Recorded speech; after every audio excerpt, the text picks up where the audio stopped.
¿verdad? Roma es parte de esta literatura clásica porque dice que los romanos fueron más conocidos como latinos porque hablaban latín y como fue un imperio y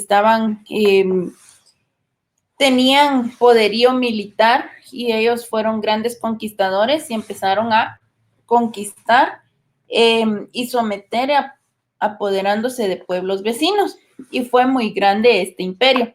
Pero en el aspecto cultural solo tenían sentido práctico de la vida y también el resultado de un intercambio de diversas civilizaciones que sometieron. Entonces, a todos los que sometían, le tomaban lo que les parecía interesante de esta civilización y lo adquirían como ellos.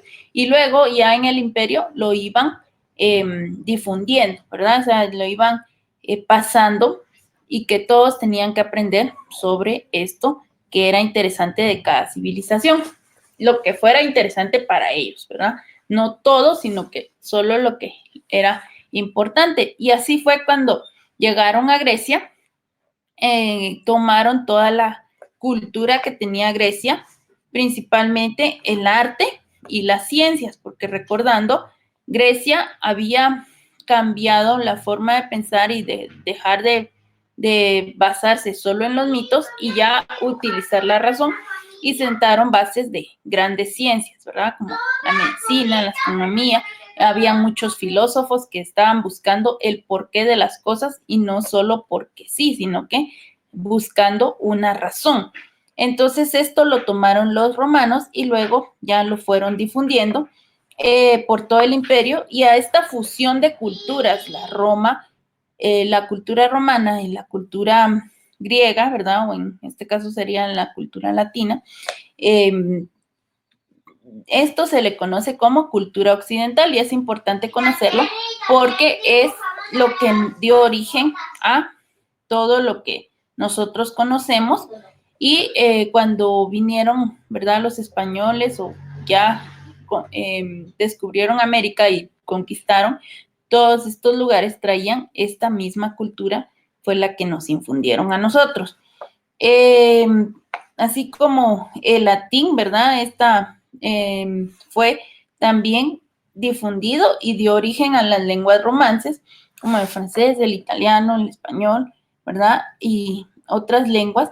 Entonces, también los romanos sentaron las bases del derecho y la política, ¿verdad? Por todo lo que tenían de poderío militar y los conocimientos en política.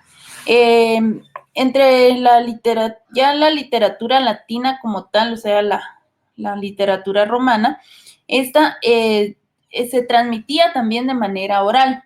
Luego, ya cuando conocieron a los griegos, ¿verdad? O tomaron esta cultura, ya tuvieron de los otros géneros literarios, como los conocemos, el lírica, la épica y el teatro, ¿verdad? Que ahora se llama épico narrativo, lírico y dramático.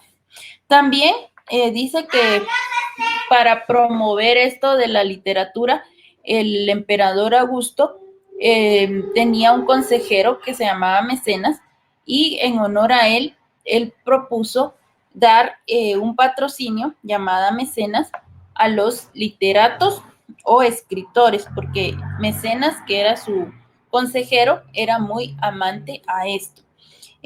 La literatura romana tuvo 4 etapas. La primera fue la época arcaica, cuando solo estaban los romanos, desde sus inicios, desde que inició Roma hasta el año 100 antes de Cristo. La época clásica, que se conoce ya cuando se fusionó con Grecia y fue la edad de oro, ¿verdad? O sea, lo máximo de esta literatura y este periodo es conocido como el más importante de la literatura romana y se subdivide según los emperadores que gobernaban, como la época clásica, la época de César y época clásica de Augusto, que eran sus emperadores, ¿verdad? Luego está la época posclásica, que fue desde la muerte del emperador Augusto hasta el año 200 después de Cristo. Y por último, la época tardía de la literatura, que fue del 200 después de Cristo hasta que terminó el Imperio Romano, aproximadamente en el año 600 después de Cristo. También hubieron exponentes, ¿verdad? O literatos romanos. Está Tito Macio Plauto y Publio Terencio, que escribían sobre el género dramático, y Virgilio y Quinto Horacio, que escribieron sobre el género épico, y ellos pertenecían a este grupo de los mecenas, o sea, los que recibieron patrocinio por ser literatos. Muy bien.